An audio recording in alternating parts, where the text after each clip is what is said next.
Welcome to another edition of the OHL podcast. And I think what we have to say, Dan Mahar, as we get this one started, is a huge thank you. Like I'd yell it if it wouldn't overmodulate the volume on your speakers as you listen to this, but all caps, thank you, as we passed this past week 10,000 downloads of this podcast full of knuckleheads, not the guests, but certainly these two knuckleheads. But our sincere thanks for listening to this podcast like you have. 10,000 downloads, not a bad number. That's incredible, and I have to take credit for the two or three I brought in and 9,997 that you brought in. So, but thank you to all the listeners, anyone who's taken the time to listen to these two knuckleheads for sure. If you are doing that, please do tell a friend, because we like to think that this is the premier Ontario Hockey League podcast. Subscribe, give us a review, send an email anytime, ohlpodcast@rogers.com. Dan Mahar, you'll find him on Twitter at Tim Wallach, just like the former Montreal Expo. I am at Farwell_OHL. On this week's episode of the podcast, we're going to talk a little bit about uniforms, because I've got one that has long been my favorite in the league, and I don't know why everybody doesn't feel the same way. We'll also get, of course, to our prospect of the week. We've got a coaching change in Sudbury that came down last week just after we had recorded our episode. We'll talk a little bit about that. And one of the other things I just thought we should start with, Dan, if we were giving some love to the Ottawa 67s, and rightly so, last week when it comes to their use of social media, and we know lots of teams have been doing this, the Erie Otters did a pretty decent job after hanging one on the London Knights, reminding London that the city's name and the team still starts with the letter L after the Otters posted a 6-3 win over London last week. Well, yeah, and I think for the Erie Otters social media team, that's a big W that the whole league is sharing. Because anytime you throw shade at the London Knights, I'm pretty sure you have 19 other teams giving you the thumbs up. So yeah, good on you, Erie Otters. You've earned the right to do that a little bit on social media. And like we said, this is great stuff. It's not obnoxious. It's not over the top. It's fun. That's what it should be. Maybe we should talk just a little bit about this Otters Hockey Club, because they were on a bit of a buzzsaw before they finally lost the game this past weekend. But for a team that, at least coming into this season, Dan, I thought was another year away. I mean, I know it's still early, and we'll get to that a little bit later in this episode of the OHL podcast as well. But uh, at this point, anyway, you look at the last week or two for the Erie Otters, and you say, have they arrived perhaps a season ahead of when we thought they would? Well, the unpredictability of junior hockey is just speaking out through the Erie Otters this year. When you look at that roster on paper, I think a lot of people said, sure, they're going to miss the playoffs or at least be bubble at best, and they're a year or two away. What people can't necessarily account for is teams coming together and gelling and getting contributions from throughout the lineup. And when you do that, you kind of are greater than the sum of your parts in some ways. And I'm not suggesting that they don't have good parts. They do. But you look at a player like Noah Sador is one who I thought would be a key player on that. Not that he hasn't been, but scored his first goal last week. So the production isn't really ramped up in his case yet, but the team's coming through. And when you talk about the W's and the L's that we were talking about in social media, I think the W in Erie stands for work. They just work. And when you do that, you get results. It's funny you mentioned Sador. He got the City News 570 broadcast bump because I had mentioned it. Stood out to me. We were in Erie for Rangers Otters the day he got his first goal and pulled the monkey off his back as he went to the bench, as you would expect him to, because that was his first goal of the season. And I had identified in our pregame show, here's a guy that scored 18 last year and still hadn't shown up on the score sheet. So he got that first goal. The Otters, again, they were running through this league like a buzzsaw, including the 6-3 win over London. And perhaps the work is absolutely the calling card of this team. BJ Adams has got that group working really hard, and they're getting results. Does it play out the entire season? Are they actually a year ahead of schedule? Remains to be seen. But that work ethic, we talked about that on our broadcast as well. You go outside a hockey locker room, and there's usually a shelf of shoes there. And we joke that I think it's not shoes they're coming in wearing. They're coming in wearing their work boots, and they put those on the shelf before they go into that locker room and come out on the ice. Yeah, and if you're coaching any young hockey team, the Erie Otters are a great example, because you look at players like Sador and you look at junior hockey and you see guys that aren't getting the offensive results on the stat sheet that they want. It can go one of two ways. You have guys that aren't scoring and they're really not doing much. Or you have guys that aren't scoring and they're doing everything else and they're helping that team win. And having that right attitude and that right focus and realizing you don't necessarily have to show up on the score sheet to be valuable to your team. And I think the Erie Otters have bought into that. And that's why they are where they are. I wanted to talk a little bit this week about Shane Wright, and I think that's a name that a lot of junior hockey fans, particularly in Kingston, are interested in, especially when you look at the Frontenac's perspective on this as one of the three teams that has expressed intention to bid for the 2024 Memorial Cup. Obviously, getting a Shane Wright returned this year, and then the bounty that they could get in return for a trade of Shane Wright would bode pretty well for a year ahead. But the reason I wanted to talk about him is this is one of the interesting things about junior hockey, in my opinion. You and I are obviously very passionate about it. We love the game at this level before they go to that next level. I always go back to the conversation around Matt Duchene when he was playing for the Brampton Battalion. And I'm talking to the team president at the time, and he says, I don't understand why fans in this market, in the GTA, won't come and watch Matt Duchene for $25 tonight when they're going to spend $250 to go see him next season when he's playing in the NHL and they're going to Scotiabank Arena at Air Canada Center at the time. But you get that point. And that's one of the things we love about the game at this level. But one of the other things that we always or we often get into is around the holiday time when all of a sudden everybody's paying attention to junior hockey for the World Junior Tournament. And we're like, it's been here the whole time. Like, you all know this, right? And then for that 2 week window, everybody's watching it, everybody's excited about it. And then they just go back and follow their pro teams and pay very little attention to major junior hockey. It's really sad. It's a dynamic I admittedly don't understand. There's access to these games now. I never quite understood how people come together to care so deeply.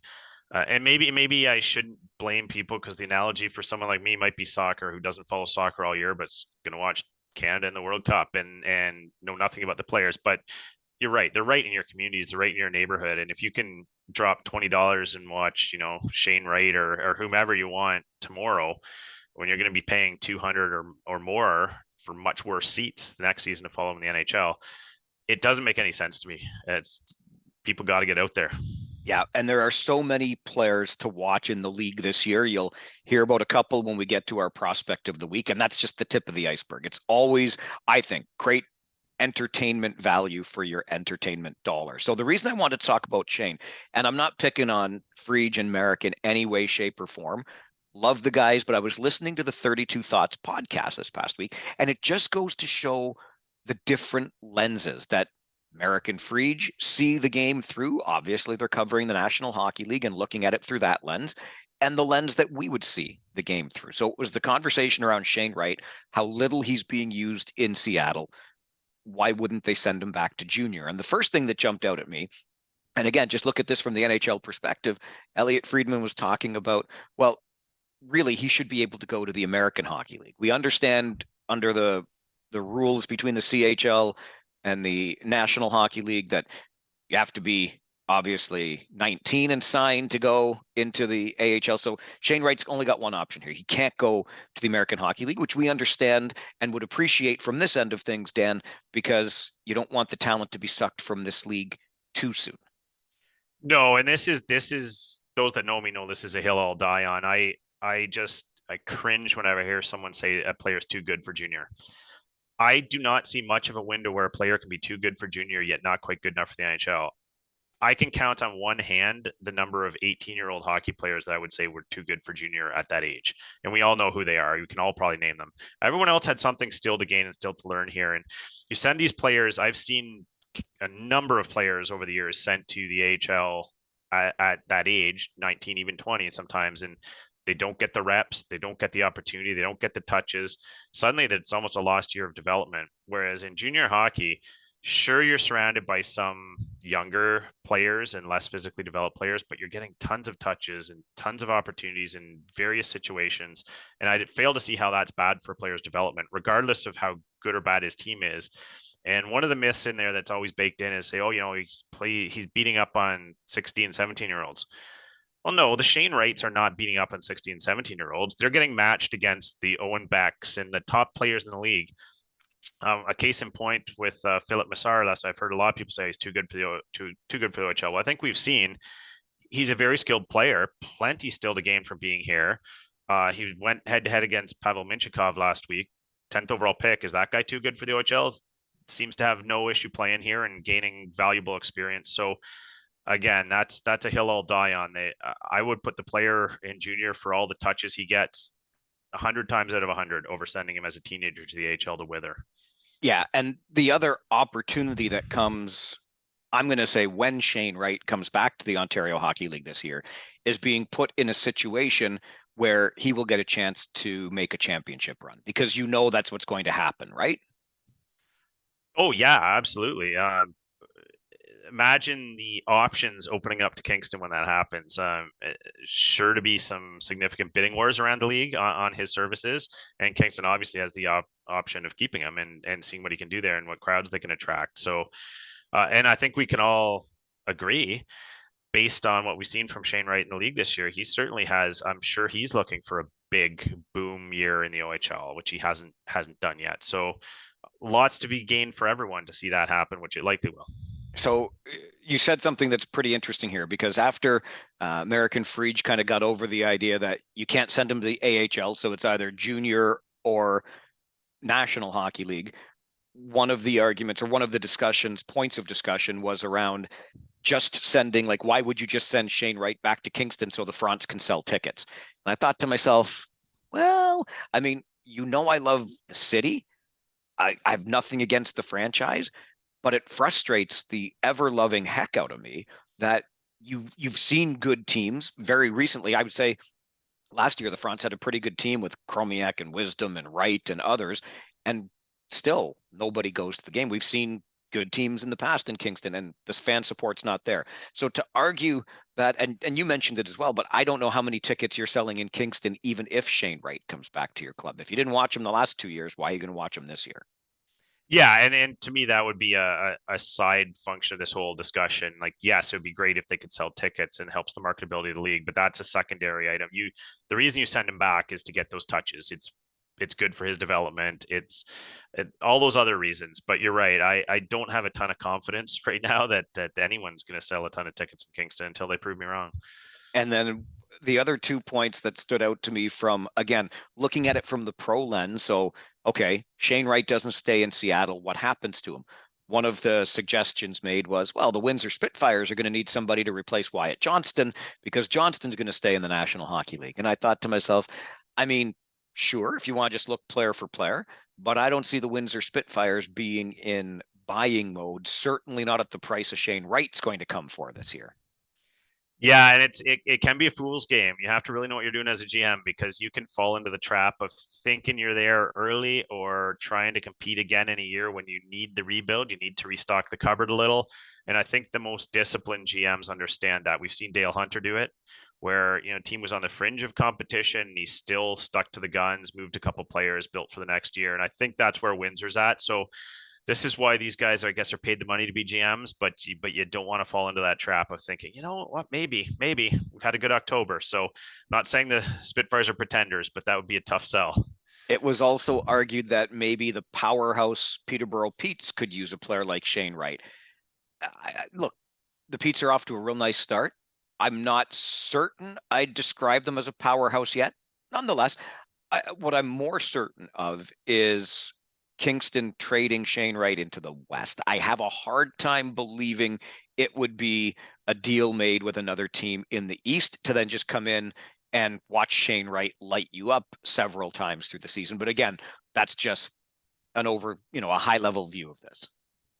Yeah, I think you're right, and we see this phenomenon in the NHL every year too, where a player's on the market, and the word around the boards is if he's going to be traded within his division or conference, there's going to be an extra asset or two. So, not necessarily that he can't go to Peterborough, but I think Peterborough's going to have to pony up a little more than the Western Conference teams might have to. So, it makes it more unlikely.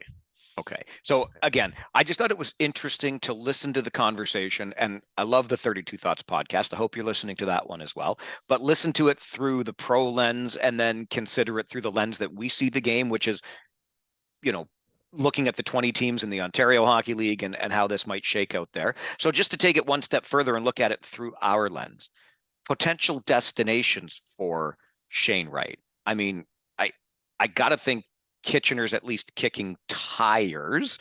Is Flint interested, knowing that their window is closing? And again, I'm looking at Western Conference teams based on what we just said about not trading within the East, but those two jump out at me. Maybe even Guelph, that seems to be underachieving. I think that would be a wild card, but to me, Kitchener, Flint really leap out at me on the Western Conference side. For sure, and probably for different reasons. I think Kitchener for maybe a little bit of not panic, but a little bit of concern where the roster, I think on paper, they felt was going to be a little stronger than it has been. They're starting to come around, but clearly missing maybe an ingredient or two. And throw a Shane Wright into the lineup, and suddenly, like, their window to compete is this year because they're going to lose an awful lot of players next year. Flint, this has been a go for it year. They're doing well. They're starting to fire on all cylinders. So it would just be a load up situation for them. So yeah, those two teams definitely jump off the map. Wright certainly lines up somewhat with Guelph's core as well.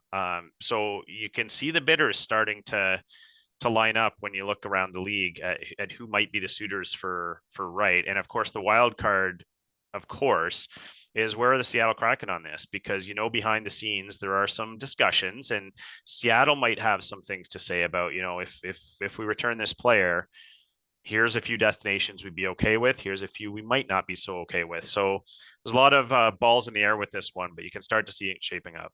That's a great point, because that pro team, even though they're returning the player to junior, and then we want to look at the junior prospects, that pro team definitely still does have strings to pull in all of that. So that's a great point. Okay, before we move on to something a little bit meatier again in the coaching change in Sudbury, let's touch on a little bit further with the Peterborough Petes. They announced their leadership group this week, and it just stood out to me when I saw their post on social media. And I'm going to say it again here. I think I say this multiple times a year.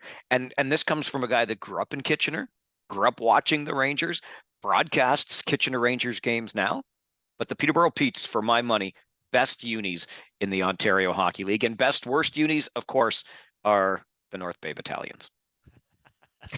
Yeah, I'm not going to argue with you there, Mike. I think I have a soft spot for the Peterborough Petes going back to my childhood too. You always used to look forward to certain teams coming through, and there were some kind of nondescript teams, and the Peterborough Petes were a team you marked on your calendar because they were the Peterborough Petes, the majestic maroon, purple, whatever you want to call them, jerseys that just, they had their identity. They were unique. They always had good teams.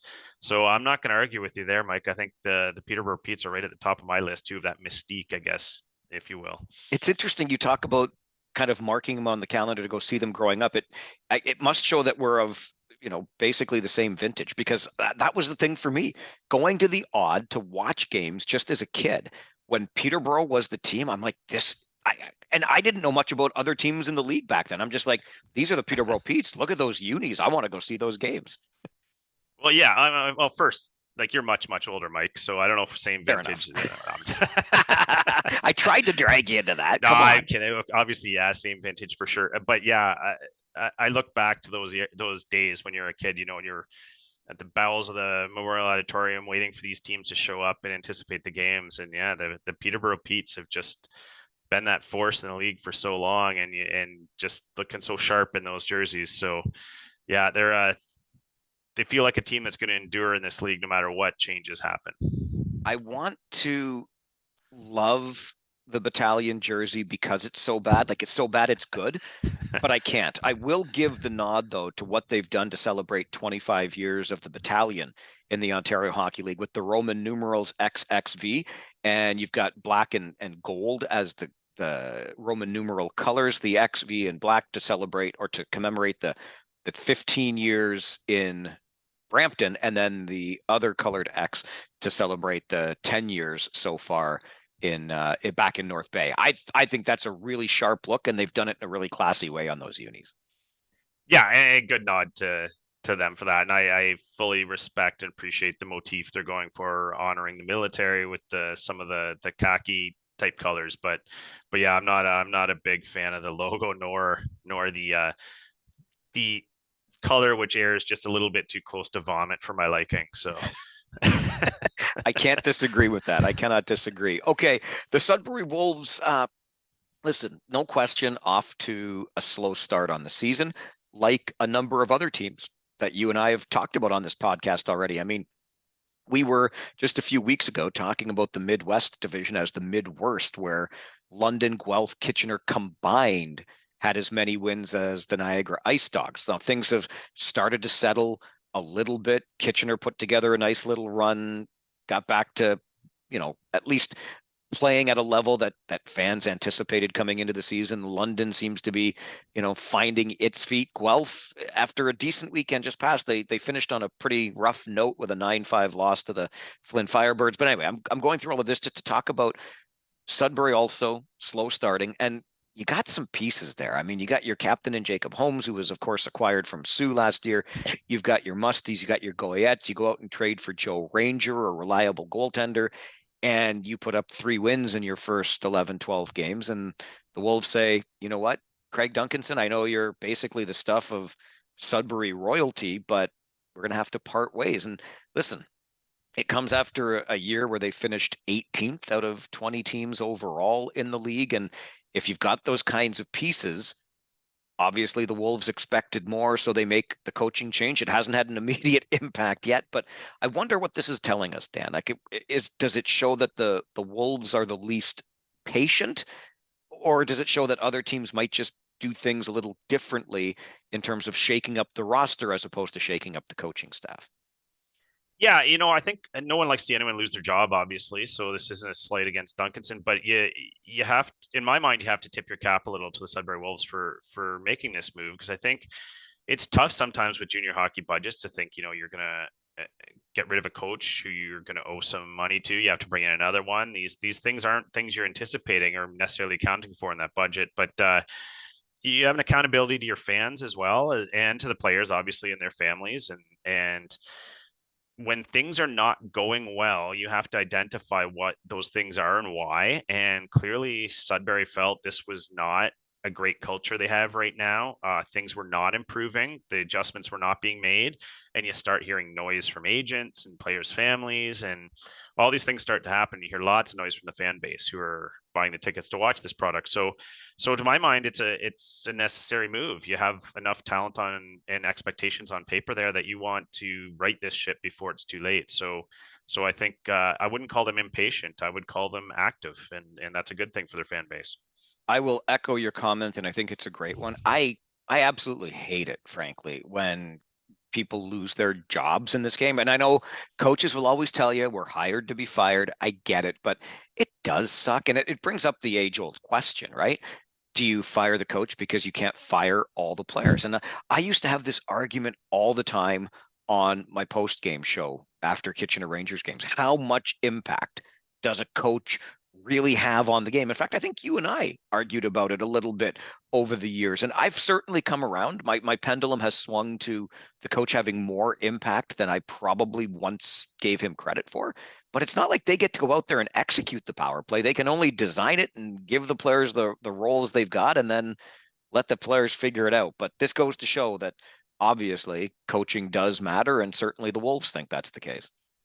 Oh yeah, I've argued for, especially in junior hockey, I think coaching is absolutely massive. And the most dynamic coaches are the ones that are not only very strong communicators, great tacticians. They can analyze what is going wrong or right, break down the opponent, and get buy-in from the team, but also create a structure within the team where everyone's accountable to each other and they all have roles. So if one player is not going on a given night, they can work with that player and someone else can pick up the slack. Too often in junior hockey, that can break down where, the vets aren't really pulling their weight, but they still own the room. They own the ice time. Coach isn't really sorting that piece out. Communication's not great. They're not getting contributions throughout the lineup, and it breaks down in a hurry. So I think coaching is always the number one factor, and almost proven out by some of these coaches that just have year over year success in junior hockey, where it's really tough to do. It occurs to me, Dan, that as we have this conversation this week, a week from now, we're going to be roughly at the quarter point of the Ontario Hockey League season already, which kind of makes me shake my head a little bit. Like, how did we get here so fast? We've been talking so much about it's early, but you're starting to see things settle out just a little bit in the Ontario Hockey League, where teams are kind of settling into these positions. But not only now will we be at the quarter point next week, but or roughly the quarter point. I think we're going to start seeing now which teams might be looking at their rosters and how active are they going to be to either shake things up, or maybe, they're starting to get a sense of where their team will be, and whether or not they want to add, stand pat, or start making moves. Yeah, and we've seen this just historically. We're coming into this window right now where this is where GMs start to get active. And coming out of training camp, you want to give your team and your players every opportunity to show what they are and give them fair opportunities. And I think every team in the league, you could look at all 20 of them and pick 3 or 4 players who were kind of on the bubble, so to speak, in terms of what the role was going to be this year. And now we're into November. Teams have starting to get a pretty good idea of this player has stepped up, this player hasn't, this player hasn't quite fit the role we saw for him, or we've identified a gap in our lineup here. So now that information has been collected and with more certainty, GMs are working the phones, and the ones that figure out, hey, we're actually a contender, or you know what, we're not quite as sharp as we thought we'd be, but our core should be a contender, so we need to add a piece or two here. That data has all been gathered, and we're going to start seeing some moves here in the next few weeks. Speaking of players who are stepping up, it segues nicely into the players that we identified this past week as our prospects of the week. So these are the players that are eligible for the 2023 NHL draft next June. Who stood out to you this past week, Dan Maher? Well, I'm going to go a little against the grain here and go with a player that probably would be the first to say he hasn't had the start he wanted, but I think we're starting to see signs. This is a player I like a lot, and I can use some positivity up north. So I'm going to the Sudbury Wolves. You mentioned Quentin Musty a little bit earlier, and he's a guy that a big believer has NHL teams watching him frequently. A big winger that brings a lot to the table, has some jam, has some offense, running about a point a game on that somewhat disappointing Wolves team right now. So my guy for this week is Quentin Musty. I think you're starting to see a corner turn here where the second half, I expect big things from him. It's interesting that we're both in the East this week, because I am also on that side of the league, but I'm looking at a team that is not underperforming. In fact, we already referred to them as not quite a powerhouse, but still a pretty good team. And we gave a nod to their unis as well. But Nick Lardis is the guy that I'm identifying this week. Until the Petes ran into that buzzsaw that is the Ottawa 67s, he had scored in 5 straight games. So Lardis is a guy that you notice first and foremost, his skating. It jumps right off the page to you. He is a phenomenal skater. But with the 5 goals in 5 games, a goal per game over 5 straight. I like that consistency, obviously, and it puts him at 8 for the season, which is almost halfway to his rookie season total already. So nice signs for the Petes, nice signs for Lardis, and Nick Lardis gets my nod as the prospect of the week. Yeah, great call, Mike. And I share with you that Nick Lardis was definitely on my short list as well. When I had a few names this week that I was considering, and felt like we got to give a little love to the Peterborough Petes as well. Like you said, they've been rolling, and they did run into that buzzsaw, but still a lot of good signs in that game. Jumped out to an early lead. They were playing with some pace, so that's a team to look out for, and Lardis is a big part of it. So great call there. Speaking of kind of other players that were on my radar, and I mentioned this guy as kind of an under the radar player way back when we were looking at previewing the season. But Colson Petrie, I was in my mind this week too. I think it was what was it, 5 goals in 7 games, but something like that. But he has been starting to put up numbers as well. And this is the beauty of just having to pick one prospect every week. So we'll find the one that maybe we like best, or the team we want to throw some love to. But Colson Petrie was also a guy I was looking closely at this week. Yeah, I know you're a big fan of him, and for good reason. Saw a lot of good things out of him last year. So that's the great thing about this league, and again, why people need to get out and watch it is there's players like this on every team, and guarantee you go watch a game, someone you've never heard of or paid little attention to is going to jump off the page at you. It does every time I watch an OHL game. So get out there. we mentioned that buzzsaw that is Ottawa. Just quick as we wrap up, 12-1. I mean, we talked about Erie earlier as a Western team that maybe is a year ahead of where we thought it would be. But how do we explain the Ottawa 67s? 9-0 to start. They lose their first one. Now they've reeled off 3 in a row again. I'm kicking myself a little because when we did our Eastern predictions, I had Ottawa kind of middle, fourth, fifth range. And so I recognize there was a fair bit of talent there. But when I go back, yeah, we lots of cause thing, not 12-1. They're going to run away with it, obviously, but there's a lot there. And as a Habs fan, I got to give a shout out to Vinny Rohrer for a highlight reel goal he scored this week, just using that speed to cut around the defenseman and just flicking it into the roof like it's child's play. And that's a guy that's not even on top of the list when you think of the Ottawa 67s right now. So there's a lot of talent there, Mike, and I think maybe people underestimated the 67s this year, we'll say. I will absolutely put myself in that category, but kudos to Dave Cameron and company for doing what they're doing there in the Eastern Conference. Okay, this is the time for the shameless plug for what's coming up guest-wise on Friday, also in the Eastern Conference. And Dan, I know you're a big fan of the Quinte region, and our guest on the OHL podcast on Friday is going to be the first ever selection for the expansion Belleville Bulls. Oh. Yeah, most of my family, as you know, Mike, from the Quinte region. So big fan of Quinte region, and I know they've got an AHL team for now, but they should be in the OHL. I'll just leave it at that. They should. And in fact, our guest on Friday will get into that and so much more, because what a career he had, not just as a junior, but then into the National Hockey League, where he played with some guy named Mario Lemieux and a whole bunch of others, even made it to a Stanley Cup final. So that's our guest in the OHL podcast on Friday. He is Dan Mahar. Find him on Twitter at Tim Wallach, just like the former Montreal Expo. I'm Mike Farwell on Twitter at Farwell_OHL. Email us anytime, OHLpodcast at Rogers.com. And thanks again for being one of our 10,000 downloads to date. Your next episode of the OHL podcast comes out on Friday.